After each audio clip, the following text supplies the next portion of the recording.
টাকার সমস্যার জন্য হার্ট অপারেশন হচ্ছে না। হার্টের লিকেজ বা হার্ট ব্লক, হার্টের শিরা শুকিয়ে গেছে, এ টাইপের বড় ধরনের যেসব অপারেশন আছে, যেগুলো টাকার সমস্যার জন্য অনেকেই অপারেশন করাতে পারে না বা অপারেশন করাতে লেট করছো টাকা ম্যানেজ হচ্ছে না জন্য।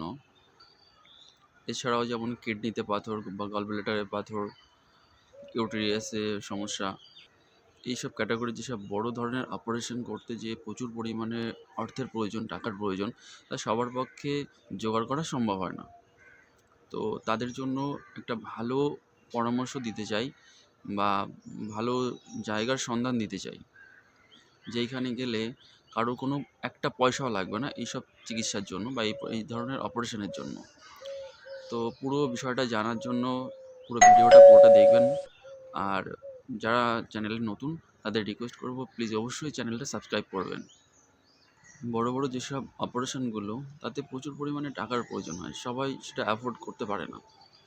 তো যারা পারছো না, তো যারা পেরে উঠছো না টাকা জোগাড় করতে, তাদের একটাই কথা বলবো, যদি বাড়িতে স্বাস্থ্যসাথী কার্ড থেকে থাকে, তাহলে যে মানুষটার এই কোনো রোগে ভুগছে বা তার অপারেশন করতে হবে বা যে কোনো সমস্যা, শুধু অপারেশনের জন্য বলবো না, যে কোনো ধরনের শারীরিক সমস্যার জন্য, বড় থেকে শুরু করে সব রকম, ছোট বড় সব রকম অসুবিধার জন্য চার্নক হসপিটাল একদম পারফেক্ট। যদি স্বাস্থ্যসাথী কার্ড আপনার থাকে, তাহলে সেখানে আপনার একটা পয়সাও খরচ হবে না, একটা পয়সাও প্রয়োজন হবে না। আমরা লোকাল যে হসপিটালগুলো যখনই কোনো পেশেন্টকে অ্যাডমিট করাই, তো একটু বেশি পরিমাণ অসুস্থতা দেখা দিলেই তারা অন্য হসপিটাল ট্রান্সফার করে দেয়। বিশেষ করে সরকারি হসপিটালগুলো, আমাদের রাজ্যের যেসব জেলা হসপিটালগুলো আছে, তারা ম্যাক্সিমামই ট্রান্সফার করে দেয় আরজি কর, এসএসকেএম বা পিজিতে। আর ওইখানে যাওয়া মানে পুরো দালাল চক্কর। দালাল ছাড়া না ডাক্তার আপনাকে দেখতে আসবে, না আপনি কোনো একটা বেড পাবেন, না কোনো রকম সুযোগ সুবিধা কোনো কিছুই পাবেন না দালাল না ধরলে। আর আয়া না ধরলে তো ডাক্তার দেখতেই আসবে না। কদিন আগেরই ঘটনা, আমার বাড়ির পাশে একজন, ও বেডেই পড়েই আছে, কিন্তু ডাক্তার দেখতেই আসে না। পরে যখন একটা আয়া ভাড়া করা হলো, তখন ডাক্তার দেখতে আসলো। তো এরকম ডাক্তারি জায়গায়, যেখানে হচ্ছে ব্যবসা তো খুব রমরমিয়ে চলছে এসএসকেএম বা পিজিতে, দালালদের, সেই দালাল চক্রে যদি না পড়তে চান, আর নার্সিংহোম যতটুকু ভালো সুবিধা দেয়, তার থেকেও অনেক ভালো সুবিধা দিচ্ছে আমাদের চার্নক হসপিটাল। হ্যাঁ, কলকাতা নিউ টাউনে এয়ারপোর্টের পাশেই চার্নক হসপিটাল, যেখানে আপনি গেলে পরে আপনার যে ধরনের অসুবিধাই হোক না কেন, যদি স্বাস্থ্যসাথী কার্ড আপনার থেকে থাকে, সেই স্বাস্থ্যসাথীর কার্ডের মাধ্যমে আপনার সমস্ত ট্রিটমেন্ট, অপারেশন থেকে শুরু করে, মানে জ্বর হলেও যে কোনো ধরনের সমস্যা ফ্রিতে ট্রিটমেন্ট। আর যদি বলেন যে এখানে দালাল চক্র আছে কিনা বা স্টাফদের ব্যবহার আচরণ কেমন, তাহলে বলবো যে পেশেন্ট যদি এখানে কোনো পেশেন্টও ভর্তি হয় না, সে পেশেন্টও চায় যে আর 2 দিন এখানে আমি বেশি থেকে যাই। মানে এদের ব্যবহারটা এতটা ভালো। মানুষ যখন অনেক রকম অসুবিধায় পড়ে, বিশেষ করে হসপিটালে যখন ট্রান্সফার করে, তখনই মনের মধ্যে আর একটা বেশি আতঙ্ক জেগে ওঠে, কী না কি হয়ে গেল, অনেক বড় ধরনের অ্যাক্সিডেন্ট হয়েছে গাড়িতে, রাস্তায়, হসপিটালে ভর্তি করে ট্রান্সফার করলো, তো সবারই মনে একটা আতঙ্ক ঢুকে যায়। তো এই মতো অবস্থায় আমাদের মাথায় কাজ করে না যে কোথায় নিয়ে যাব। তো তাদের জন্যই এই চার্নক হসপিটাল, যেখানে গেলে পরে কারো একটা পয়সা লাগবে না। উপরন্তু যেখানে যে স্টাফগুলো থাকবে, তাদের ব্যবহারটা এত সুন্দর, আমি নিজের অভিজ্ঞতা থেকে বলছি, এদের ব্যবহারটা এতটাই ভালো যে আপনার ওদের ব্যবহারটা দেখলে আপনার মনে একটা শান্তি বা একটা ভরসা কাজ করবে যে না, আমি একটা ভালো জায়গায় এসেছি, এখানে একটা কিছু হবে। অনেকে হয়তো অ্যাপোলোতে গিয়েছেন, অ্যাপোলোতে গিয়ে প্রচুরটা পরিমাণ কিন্তু এখানে চার্জ হয়, অ্যাপোলো হসপিটাল যেটা। তো ওইখানে যেরকম পরিষেবা, তার থেকেও ভালো পরিষেবা এই চার্নক হসপিটালে। তো যারা টাকার সমস্যার জন্য অপারেশন করাতে পারছো না বা বড় ডাক্তার দেখাতে পারছো না, সেই সব মানুষদের আমি বলবো চার্নক হসপিটালে একবার অবশ্যই যোগাযোগ করো। কলকাতা নিউ টাউনে এয়ারপোর্টের ঠিক পাশেই, বাগুইহাটিতে। তো এখানে যদি একবার কেউ ট্রিটমেন্টের জন্য যাও, তাহলে এটা অন্তত কেউ ফিরবে না খালি হাতে। যদি স্বাস্থ্যসাথী কার্ড থাকে, একটা পয়সাও লাগবে না, বিনা পয়সায় সমস্ত চিকিৎসা ওদের খাওয়ানো থেকে শুরু করে পড়ানো থেকে শুরু করে সমস্ত জিনিস, না কোনো আয়া রাখতে হবে, না কোনো দালালি দিতে হবে, এক্সট্রা টিপ পর্যন্ত দিতে গেলেও তারা নেবে না।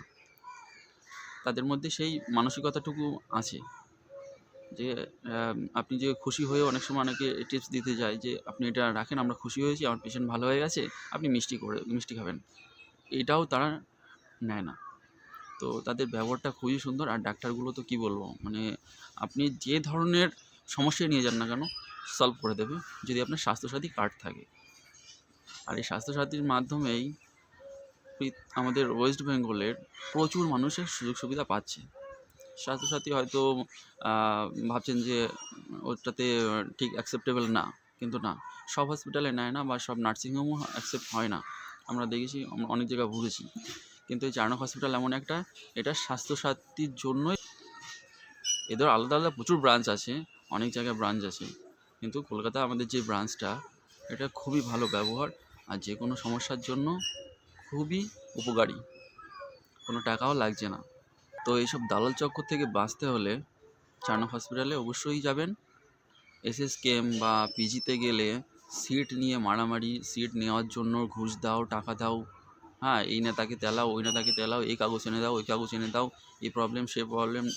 নার্সগুলো বা ডাক্তারগুলো এমনভাবে কথা বলবে যেন তারা সর্বেসর্বা বড় বড় মহারাজ, আর আমরা হয়েছিলাম কী বার বলবো, মুখে বাজে কথা ইউজ করতে নেই। তো সেরকম ধরনের ব্যবহার করে আমাদের সাথে। আর এইখানে আপনার কোনো বেডেরও প্রবলেম নেই, থাকারও প্রবলেম নেই, আপনার পাশে থাকারও জায়গা, পরিবারের লোকের থাকার জায়গার ব্যবস্থাও করে রেখে দিয়েছে। আর পেশেন্টকে তিনবেলা খাওয়া পড়ানো সম্পূর্ণ দায়িত্ব ওদের। হসপিটালে মানে একবার এন্ট্রি করানোর পরে আপনার আর কোনো দায়িত্ব থাকবে না, সমস্ত দায়িত্ব ওদের। তো সেই রকম একটা হসপিটালে এরকম ভালো পরিষেবা যেখানে দিচ্ছে, মানুষ সেইখানে যাবে নাকি এসএসকেএম আর পিজিতে ধাক্কাধুক্কি খাওয়া দালাল চক্র, দুর্নীতিবাজ, সেইখানে যাবেন? আপনারা নিজেরা ডিসাইড করবেন। যদি আপনাদের কারোর এরকম সমস্যা থেকে থাকে যে হার্টের অপারেশন করতে হবে বা কিডনিতে পাথর, এরকম তো অনেক আছে। আর একটা কথা, অনেকে ভাবে স্বাস্থ্যসাথীতে 5 লাখ পর্যন্ত যে লিমিট থাকে, সেটা একবার দেখানোর পরেই বা 5 লাখ শেষ হয়ে গেলেই কার্ড বাতিল হয়ে যায়। না, এরকমটা না, এটা প্রতি বছরই ইনক্রিজ হয়, প্রতি বছর আপডেট হয়। ধরুন আপনার স্বাস্থ্যসাথীতে 5 লাখের লিমিট আছে, সেটা আপনি একবার ডাক্তার দেখিয়েছেন, দেখানোর পর আপনার 1 লাখ টাকা খরচ হয়ে গেছে বা 2 লাখ টাকা, 3 লাখ টাকা খরচ হয়ে গেছে, 4 লাখ টাকা খরচ হয়ে গেছে এই বছরে। তো এই হলো, পরের বছর যখনই আবার ডেট আসলো, পরের বছর পড়লেই ওই যে 5 লাখ ছিল, 4 লাখ খরচ করেছেন, সেটা আবার কিন্তু 5 লাখ হয়ে যায়। এটা প্রতি বছরের জন্য 5 লাখ, যে ওয়ান টাইমের জন্য 5 লাখ টাকা ট্রিটমেন্ট তা না, কিন্তু প্রতি বছরের জন্য 5 লাখ টাকা ট্রিটমেন্ট ফ্রি। আর এই হসপিটালটায় সমস্ত অপারেশনের জন্য আলাদা আলাদা পার্ট থাকে, যে হার্টের ব্লকের জন্য এত টাকার একটা প্যাকেজ, গল ব্লাডারের পাথরের জন্য আলাদা প্যাকেজ। তো এরকম বিভিন্ন রকম যে অপারেশনগুলো হয় সব আলাদা আলাদা, ওদের একটা রেট ধার্য থাকে, যেটা স্বাস্থ্যসাথীর মাধ্যমেই কেটে নেয় ওরা। এর জন্য পাবলিকের কোনো টাকা পে করতে হয় না। তো প্রতি বছরই স্বাস্থ্যসাথীতে 5 লাখ টাকা করে ফি থাকে ট্রিটমেন্ট করার জন্য। এটা যে ওয়ান টাইমের জন্য 5 লাখ টাকা তা না, প্রতি বছরেই 5 লাখ। এই বছরে আপনি 5 লাখ টাকা দেখালেন, আবার সামনের বছর ওই কার্ডেই আবার 5 লাখ টাকা অটোমেটিক চলে আসবে, তখন আবার 5 লাখ টাকা ট্রিটমেন্ট করাতে পারবেন। তো এই হিসাবে হ্যাঁ, এসকেএম বা পিজিতেও ফ্রিতেই ট্রিটমেন্ট হয়, কিন্তু এখানে ফ্রিতে ট্রিটমেন্ট নিতে গেলে যে যতটা মানে মানুষের হ্যারাসমেন্ট হতে হয়, এখানে সেরকম কিন্তু হ্যারাসমেন্ট হতে হবে না। এখানে একদম মানে প্রাইভেট নার্সিংহোমে যেরকম ব্যবহার, ঠিক তেমনই ব্যবহার, তার থেকে ভালো অন্তত আমি বলবো। কারণ এখানকার ডাক্তারগুলো খুব যত্ন সহকারে দেখে, আর 24 ঘন্টা ডাক্তার থাকে, যে দুটো চারটে ডাক্তার 2-3 ঘন্টা পর পর আসবে এরকম কোনো ব্যাপার না। 24 ঘন্টাতে 24 ঘন্টাই সার্ভিস, কোনো না কোনো ডাক্তার অল টাইম আপনার পেশেন্টের কাছে থাকবেই। তো এরকম ভালো সুবিধা যেখানে আমাদের দিচ্ছে, সেখানে কেন আমরা ধাক্কাধুক্কি খেতে যাব, আর যেখানে কেন মানে মতো তেল দিতে যাব? ট্রিটমেন্ট ওইখানেও যা হবে এইখানেও তাই হবে।